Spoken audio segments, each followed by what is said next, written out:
Welcome to Masters of Product Management, powered by Sequent Learning Networks, a show that provides extraordinary insights for product managers who want to go faster and farther in their product management careers.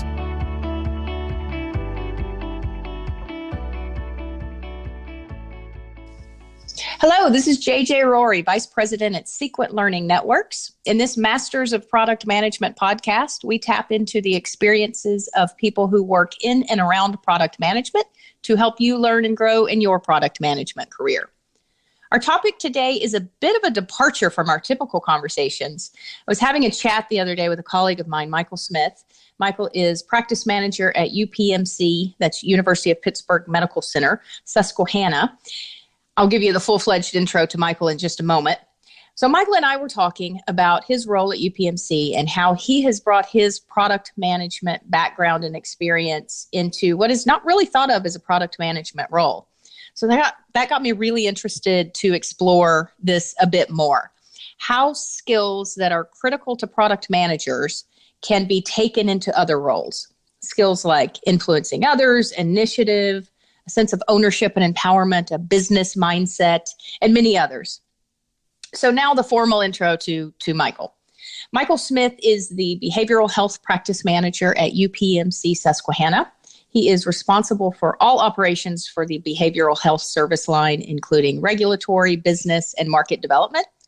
He has a background in health informatics and was a product manager for Geisinger's XG Health Solutions, where he devised and launched educational and clinical products for health systems in the United States as well as internationally. And by the way, he's also the program director and faculty informatics program. And he's working on his Doctor of Education at the University of New England. In his spare time, Michael also acts as the fundraising director and product manager for Basin Coffee Roasting in Danville, Pennsylvania. I literally have no idea how he found the time to join me today, but Michael, thank you so much for being here. Oh, thank you for having me. It's my pleasure, and I look forward to the conversation. Sounds great. So let's set the stage a bit. Give us the elevator speech of your background, how you originally got into product management and how you then parlayed that into where you are today.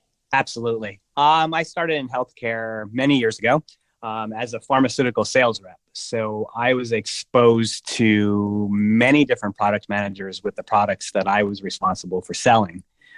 That got me interested in this sort of topic that we're talking about today. As I took ownership of my products, I learned from the product managers how to take that ownership as a product manager, being responsible for setting a product vision and strategy, took ownership in my own territory. So that worked very well for me in pharmaceutical sales. So I took that idea and translated that into all my roles that I've had in healthcare since.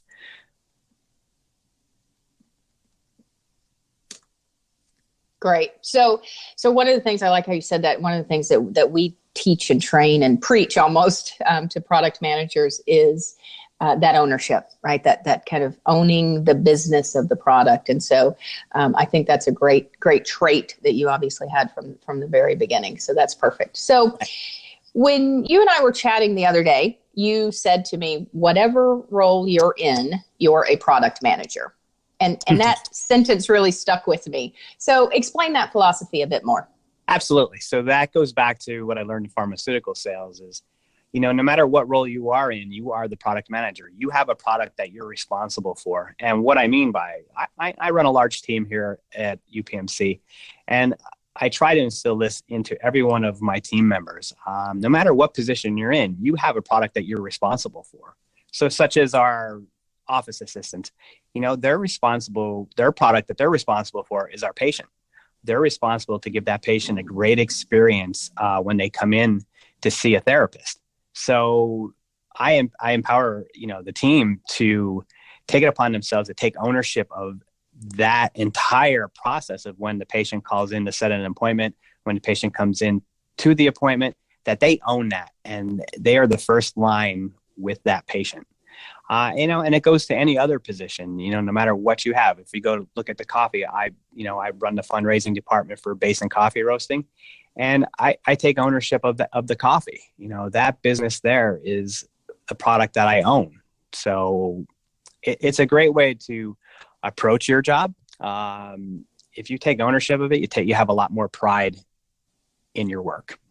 Sure, absolutely. It's a great philosophy, and I agree with you so wholeheartedly that kind of mindset would help in so many different roles. So that's great. So healthcare is a very interesting industry. I've been in healthcare myself at times in my career. It's very complex, lots of moving parts, lots of stakeholders with different motivations and incentives.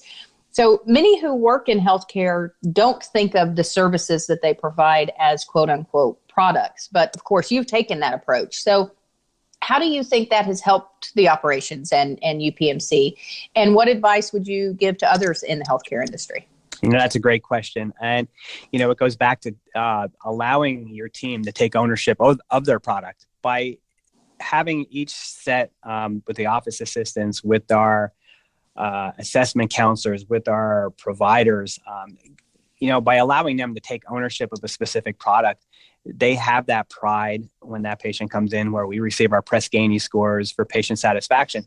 By each one taking ownership of their specific product, which would be the patient, which would be the referral, which would be, again, with the counselor, with the patient as well. And myself, my product is the entire team. Mm-hmm. By taking ownership of that, I want to be successful. My team wants to be successful, and it allows them the autonomy to actually make decisions that would benefit the patient. So if they have the product as the patient, they know the decision that they make on the phone or in person impacts that patient, which impacts patient care, which impacts patient satisfaction as well. So it goes along the lines of training your team to take the ownership of it. And UPMC does a great job of allowing us to take ownership of our practice. That's wonderful. It sounds like there needs to be that culture as well, as you said, in UPMC, kind of having that culture to allow that. So you mentioned ownership, which is really important. What are maybe one or two other things that non-product, quote unquote, non-product people can bring to their roles that would allow them to embrace that act like a product manager philosophy? Two of the things that I would say that, we meet with the team and what we talk about all the time is the vision and strategy of what we're trying to accomplish as one cohesive unit.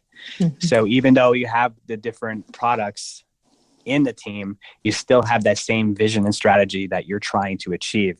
If your team understands and buys into that vision and strategy, this concept is very easy. Yeah, that's great. That's really important. So it's obviously you're the one who's kind of implemented this strategy and this vision and this philosophy, and so it really starts at the top. So needing a leader like yourself to kind of lay that foundation, and then from there the individuals really feel that ownership and feel that, and I'm sure, frankly, it is a wonderful thing for them, because we hear all the time about employees not being empowered, and so you feel like a cog in the wheel.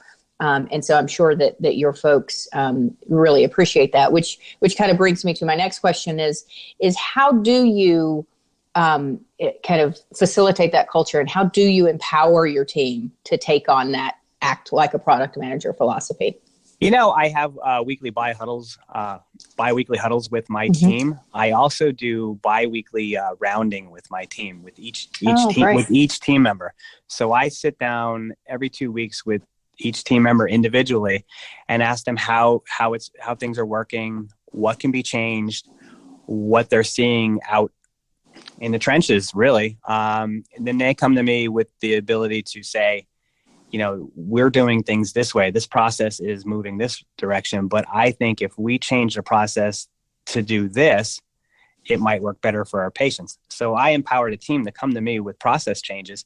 We'll then look at implementing them. So what I do is then incorporate a red, yellow, green light format with these suggestions. If it's something that we definitely cannot do, it goes on the red light form. If it's something we can work on, it goes on the yellow light. Then our goal is to move it from the yellow light to the green light and implement it. So these forms are available for all the team to see. So they have an active list of what we're working on and how it's moving in the process. And that really empowers them, that they see the change day to day, and they're the ones that help make the suggestions on what works. Yeah, that's wonderful. I mean, that's them making suggestions and then seeing the tangible progress, right? The worst thing is making suggestions and then going into a black hole, right? So even if you can't implement one of those things, like you said, you at least acknowledge it and it's transparent. So that's fabulous. So what results have you seen by implementing this philosophy? The results have been wonderful, honestly.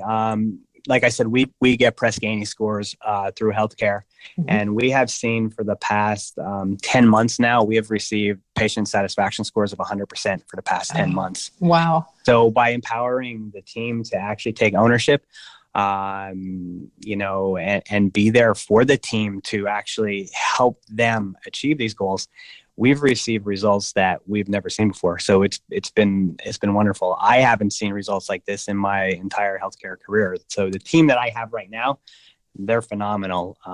They have really bought into this philosophy and have taken ownership, and it's showing. That's amazing and wonderful, and I applaud you and your team. You obviously have some great people there who have bought into the philosophy and really embraced that kind of, act as a product manager. So it's great to see the results, and thank you so much for sharing that. So what a fun discussion this was today. Thank you again, Michael Smith, practice manager at UPMC Susquehanna, for joining me today and sharing your very unique insights on how the skills important in product management can translate into other roles. I think, I hope a lot of folks really can take heed to your words, because I do, again, a bit biased, having been in product management my whole life, but am a big fan of the skill sets that are needed for a good balanced product manager, and to see those skill sets and that philosophy in other roles and in other groups, really, it makes me very happy. So I'm glad that you were able to join and share some of your insights. So thank you again. Oh, thank you for having me. It was great. You bet. So thank you for joining us again on Masters of Product Management, powered by Sequent Learning Networks.